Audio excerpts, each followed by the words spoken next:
नेता प्रतिपक्ष तेजस्वी यादव का सरकार पर फूटा गुस्सा। नमस्कार, न्यूज़ 24 देख रहे हैं आप और मैं हूं सान्या आपके साथ। नेता प्रतिपक्ष तेजस्वी यादव बिहार सरकार पर अक्सर मुद्दों को लेकर हमलावर रहते हैं, लेकिन इस बार वो केंद्र सरकार पर भी हमलावर हैं।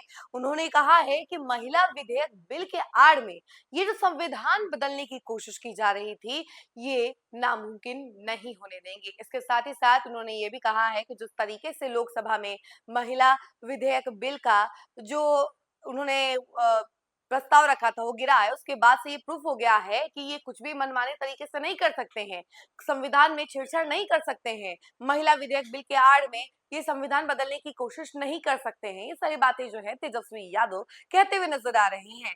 आपको बता दें कि संविधान संशोधन बिल के गिरने पर राजद के राष्ट्रीय कार्यकारी अध्यक्ष तेजस्वी यादव ने यह बयान दिया है। उन्होंने कहा कि महिला आरक्षण विधेयक की आड़ में संविधान बदलने के गलत इरादे से लाए गए संविधान संशोधन बिल का आज लोकसभा में गिरना प्रमाणित करता है कि बहुमत के बल पर आप जन भावना का गला घोट संवैधानिक मर्यादाओं को तार तार कर परिसीमन के नाम पर विपक्षी दलों के अधिकारों और क्षेत्रीय संतुलन को नहीं बिगाड़ सकते हैं।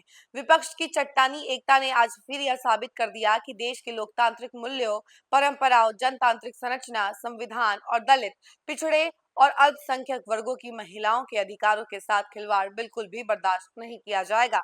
संविधान संशोधन बिल का गिरना दर्शाता है कि बिना सर्वदलीय आम सहमति और देशव्यापी विमर्श के चालाकी से अपने मन से राजनीतिक जल्दबाजी में लाए गए इस विधेयक के पक्ष में एनडीए सरकार के पास ठोस नैतिक और संवैधानिक तर्क भी नहीं थे।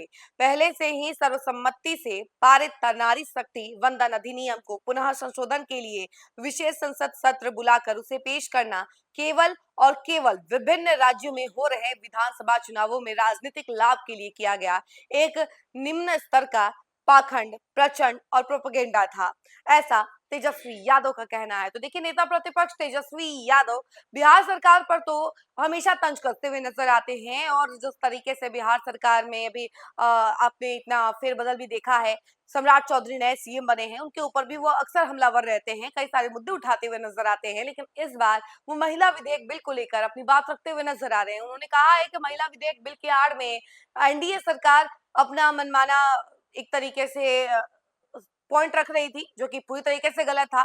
और तेजस्वी यादव ने यह भी कहा कि ये सब एक प्रोपेगेंडा के तहत कर रही थी, यानी कि अभी जो 5 राज्यों में चुनाव है, उस चुनाव में अपने आप को आगे बढ़ाने के लिए और जनता का एक तरीके से महिलाओं का पूरा वोट बैंक चाहने के लिए वो इस तरीके का डिसीजन ले रही थी और एनडीए अपने प्रोपेगेंडा के तहत ये डिसीजन ले रही थी और संशोधन में एक तरीके से फेरबदल करवा रही थी, उसमें बिल लेकर आ रही थी। तो ये सारी चीज जो है पूरी तरीके से गलत है। सब बात जो है तेजस्वी यादव का कहना है। और देखिए कि इन्होंने हम क्या कुछ कहा है, इसके बारे में भी हमने आपको पूरी डिटेल दे दी है कि तेजस्वी यादव ने साफ कहा है कि महिला विधेयक बिल के आड़ में ये एनडीए अपना प्रोपेगेंडा तय करके वो छेड़छाड़ कर रही थी और ये पूरी तरीके से गलत है। इस खबर में फिलहाल के लिए इतना ही। ऐसी तमाम अपडेट के लिए जुड़े रहे हमसे और देखते रहे न्यूज़ 24। धन्यवाद।